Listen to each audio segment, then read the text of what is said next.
Hello, my name's Joseph Rothschild, and I have a bit of a problem. You see, I don't have a fursona. I know how this sounds, I hope this doesn't influence your opinion of me, but I was never gripped with the desire to imagine what I would be as an animal. So in celebration of today's video, I need your help. Let me know in the comments section below what animal you think my fursona should be. Serious answers only! And we'll debut it on a future 10-minute testing that's adjacent to the furry agenda.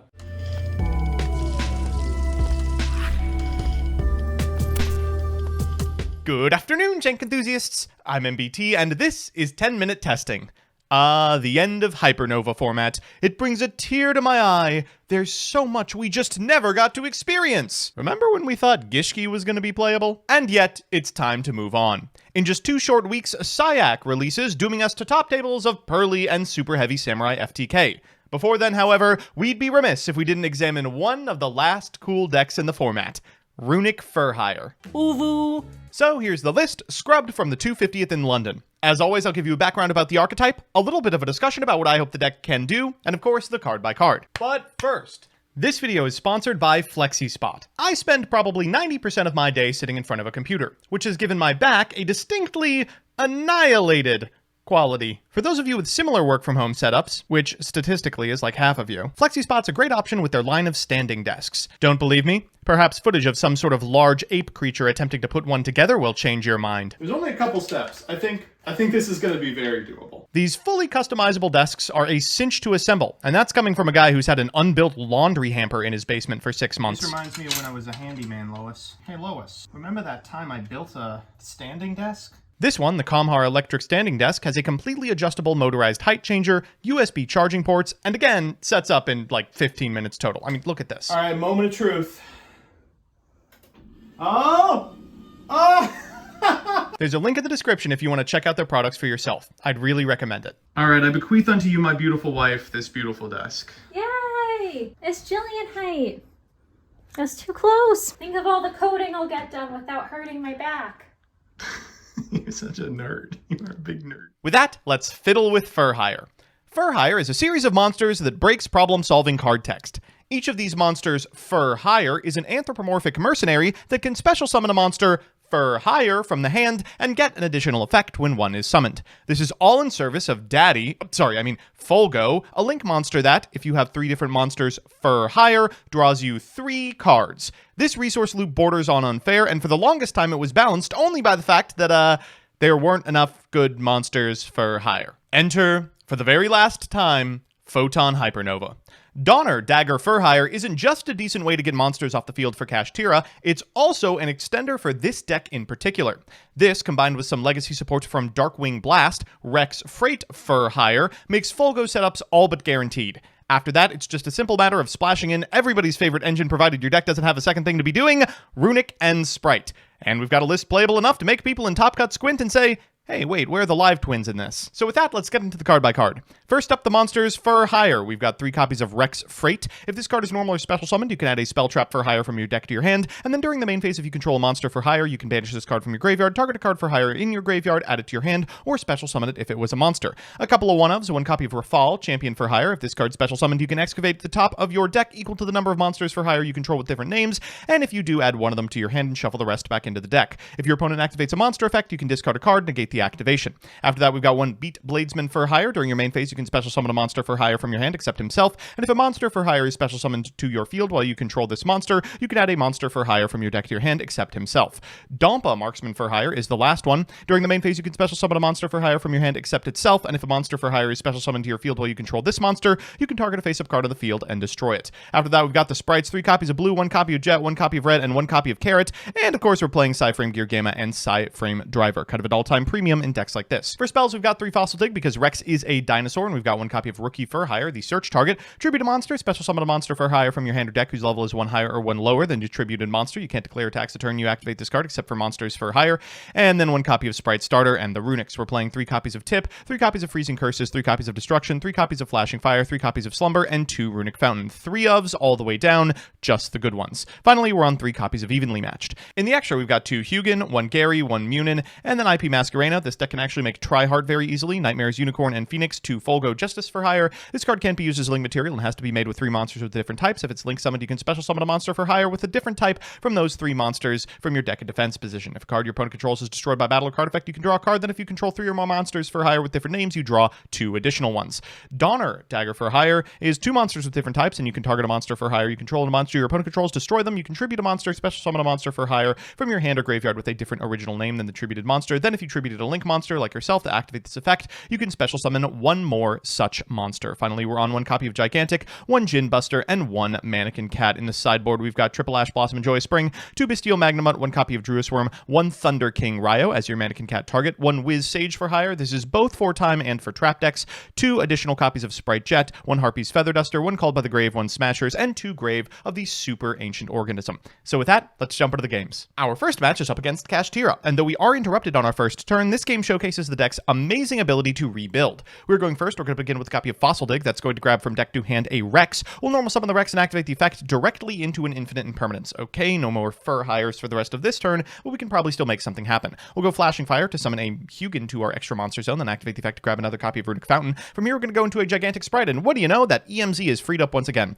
We're going to go for a Freezing Curses, making a Munin, then the effect of the Fountain to shuffle those 3 back, drawing 3 more. They're kind of mid, but one is a Fossil Dig, so we can have a Rex for next turn. Next, we're going to activate the effect of the Gigantic Sprite for a Sprite Blue. We'll activate the effect of the Sprite Blue in order to grab from deck to hand a Sprite Jet, which we will then special summon in order to grab from deck to hand a Sprite Starter. We're going to overlay for a Djinn Buster and go into an IP Masquerena before passing back to our opponent. They're going to begin with a copy of, off the top, the Pressure Planet. We'll go for Destruction here in order to pop that. Thankfully, we do have a pretty convincing out. We'll go Fountain here because we don't expect to activate it otherwise, and Slumber's the perfect pickup because when they threaten battle phase to challenge our IP Masquerena, we can activate the effect of Runic Slumber. They're going to chain the effect of Forbidden Lance. They'll activate the effect of Kashtira Unicorn on Declaration, which allows us to Djinn Buster, but they're still going to walk over it. During battle, we're going to go for Sprite Starter to go for a red to contest the Unicorn afterwards, and they set 2 and pass. From here, we should be able to win the game. We're going to begin with a Rex. We'll activate the effect of the Rex in order to grab from deck to hand a Rookie for hire. They're going to go Unicorn. No big deal. They do pick the Tryhard here, which is very funny. We'll go for a Beat Bladesman for hire into a Donner. We'll activate the effect of the Donner to summon back the Beat and the Rex, and of course that will trigger the Beat, allowing us to add Rafal from deck to hand. We'll activate Beat's effect to summon Rafal, then we'll activate Rafal's effect in order to find off the top. We'll take a Runic card, please. Next, we'll go into a Folgo. We'll activate the effect of the Folgo and summon a Dompa from deck. From here, we can go Flashing Fire to destroy the monster. Our opponent's going to chain Forbidden Lance. No big deal. We still have Destruction to proc the effect of the Folgo. We'll go ahead and pop that back row, then we'll activate the effect of the Runic Fountain and the effect of the Folgo to draw a whopping 6 cards. Oh my god, this is really getting the serotonin going. We're going to go for Runic Tip afterwards in order to grab from deck to hand another copy of Flashing Fire before making blue and triggering that effect, going into a Carrot and using Rex to cycle back this copy of Rookie for hire for next turn. We'll add a Rex to our hand, then proceed to the battle phase so we can get under our Runic Lock, pitching all of our evenly matched. We're going to go in the draw phase for Flashing Fire, and then we'll trigger the effect of the Folgo to draw 3. Our opponent's going to Infinite Impermanence our Sprite Carrot. That's good for them because it means that this copy of Birth might resolve, but unfortunately one of the 3 cards we drew was a Runic Destruction. From this position, it would be pretty devastating if we couldn't win, but 9 cards in hand, pretty good. Our second match is up against Marincess, and isn't this just the Cyber's hand of all time? Silent Mining plus exactly 2 hand traps. Our opener is pretty good, but this game showcases our deck's need when going second to open non-engine. Our opponent's going to begin with a copy of Silent Mining in order to grab from their deck to their hand MBT, aka Marincess Blue Tang. They'll activate the effect in order to send a Sleepy Maiden to the graveyard before going for a Blue Slug and cycling back the Spring Girl, activating the Blue Tang in the graveyard to find off the top. Oh, wave. Doesn't that just beat all? Afterwards, I'm going to special summon this copy of Seahorse and make a Sea Angel, grabbing a Battle Ocean from deck to hand before activating it and link summoning a copy of Coral Anemone. That's going to cycle back this copy of Blue Tang, and what do you know? The 4-star Blue Tang and the 4-star Spring Girl make the rank 4 Bahamut Shark. They're going to make a Totally Awesome and then link these 2 off for Marbled Rock. Coral Anemone is going to put back this Marincess Blue Tang, and Marbled Rock is going to put back the Sleepy Maiden. They'll go for the Sleepy Maiden, summoning it to their side of the field before link summoning an Aqua Argonaut. That's going to trigger the Battle Ocean. They'll set 1 and pass. This is as bad as it gets. Okay, well, let's begin with a Runic Tip. They're going to Ash Blossom. All right. Well, we can set Fountain, and shockingly, they do let it resolve. We'll go Flashing Fire next. They negate with Aqua Argonaut. That's good. We don't have to worry about that anymore. We'll go for Destruction in order to pop the Battle Ocean. We do get it, and then we can resolve the effect of the Runic Fountain, and they can't negate it, as Toad can't negate the effects of spell or trap cards. Afterwards, going to go for Slumber for a Hugin. They will Marincess Wave here, and then finally we can go ahead and special summon a Sprite Blue. We'll activate the effect. They will Totally Awesome. Then we can normal summon a Sprite Blue and overlay it for a Gigantic Sprite. I'm feeling pretty good despite the fact that I don't know the back row. And then I realized that the back row actually matters. Okay, in that case, we have lost this game. So it's time for game 3, and you know what that means, a best of 3 versus meta. Our opponent's on Branded Despia in the year of our Lord 2023. We are never going to be rid of this deck. We're going first, and this hand looks killer. We're going to begin with a copy of Runic Tip. That's going to add a Runic card from our deck to our hand. We're going to take Slumber, and we don't get really any information off of a Harpy's Feather Duster banish. We'll go for the Hugin, pitching our blind second card as we go into Runic Fountain, and then afterwards we can special summon this Sprite Blue. That's going to grab from deck to hand a Jet, which we can then special summon. That Jet is going to grab from deck to hand a Starter, and we can make a really early Djinn Buster here. That's great for insulation against hand traps. We're going to go Runic Slumber, and we do see an Edge Imp Chain there, so we do know what they're up to. We'll go for Fossil Dig afterwards in order to grab a copy of Rex. We'll normal summon the Rex and activate the effect. Now this is going to get a little silly. We're going to go Beat, then afterwards we're going to link summon a Donner. We'll activate the effect of the Donner to bring back both the Beat and the Rex. We'll trigger the effect of the Beat in order to grab a Rafal.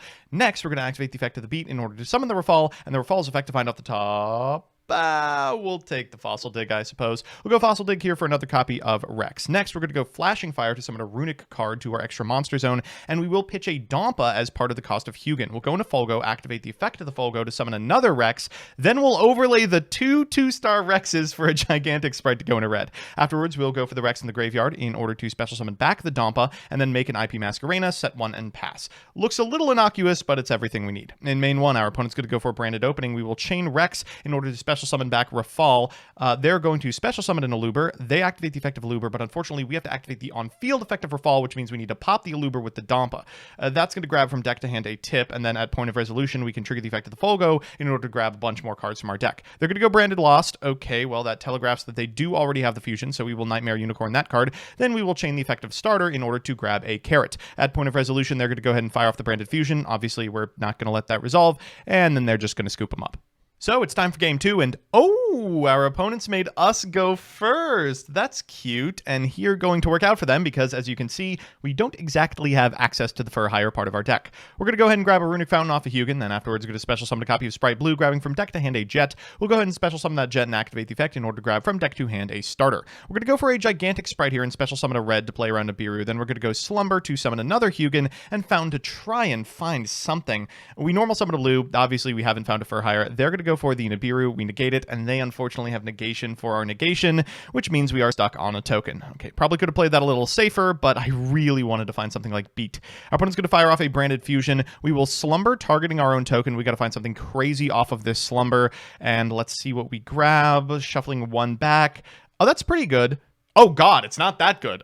Okay, let's go to game 3. So it's time for that all-important game 3, and oh, you like that sideboard card in the opener? Whiz, huh? All right, this time because we know we're going first, we can play a little more loose. We're going to go for a Hugin. We'll activate the effect of the Hugin, pitching this copy of Destruction to grab a copy of Runic Fountain. I love when your third Runic card is Tip. It just feels like playing on easy mode. Ooh, nice card off the top, by the way.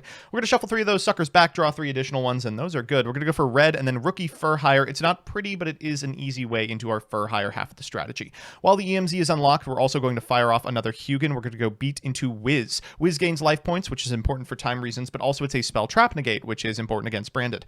We will go ahead and grab that copy of Rex off of Beat. We'll summon it, and then we'll go into a Folgo, into a Rafal. We'll activate Rafal. 2 monsters on our side of the field. Might as well pick up this copy of Fossil Dig. We'll go Fossil Dig for another copy of Rex. Afterwards, we're going to fire off the Sprite Starter for a blue, and then we'll use blue to grab from deck to hand a copy of Carrot. We're just going to summon that Carrot and pass. Like, I'm feeling pretty good from this position. Our opponent draws for turn. They're going to lead with a copy of Instant Fusion. Kit Kalos is banned, right? Yeah, okay. Millenniumizer Strict, that's fine. We'll go for this copy of Flashing Fire to pop it, and then at point of resolution, we will draw 5 cards! Oh, pretty good. They're going to go Gold Sarcophagus into Despian Tragedy, just holding this Ash Blossom for the Branded Fusion. They're going to normal summon a Luber. We let it go. They get Branded Lost. Telegraphing the Fusion. I'm actually shocked they don't have it upon watching the replay. They'll go Fright for Patchwork here, and then fire off this copy Polymerization. That's worth a Carrot because we already have the answer to the Branded Fusion in hand, and unfortunately, that's enough for them to concede. So we're back with the deck, and my expectations were basically in the dumpster, so learning it was actually can-worthy was a welcome surprise. Let's do the pros and cons. First, the pros. 1, wowie zowie! This deck draws a billion cards. 2, having access to 3 recursive negates gives you the ability to grind better than almost any other deck in the game. And 3, Rafal's Excavate effect is a lifesaver in accessing other engines. Sometimes you really need the sprites, and he's a great way to get to them. And the cons. 1, the sprite lock. If you can't find a Fur Hire without Gigantic Sprite, your end board is much, much weaker. 2, Dompa's not a Garnet per se, but drawing it can make some hands a little awkward. And 3, thankfully most people have stopped playing it, but Nibiru is a real issue for this list. All in all, the deck's neat, and definitely at a baseline playable, but as Syac ramps up the power level of the format, I do expect this to be a casualty. Thanks so much for watching. A huge shouts out to all my patrons, but specifically, Elena Tincher, Alex Perea, Allison Elliott, Apocalypse978, Brett Henry, Bizen Queen, Chaotic Meatball, Kristen Malone, Crispy, Da Bears, Darkmaster Zork, DJ Elephant, Executive Slifer, John Piet, Jordan Kuntz, King Magic Ruler, Night Mary, Luis Hernandez, Materiality, MBT Play Madolce, Mike Carlotti, NH6574, Puffins of Doom, Rose Lapine, Soft Dough, Solar Flare, The Hollow King, Tootsie, Troy Says By Erasure is Gay, Vincent Storm, Wonder Waffle, Yuki, and Yor. I couldn't have done it without you.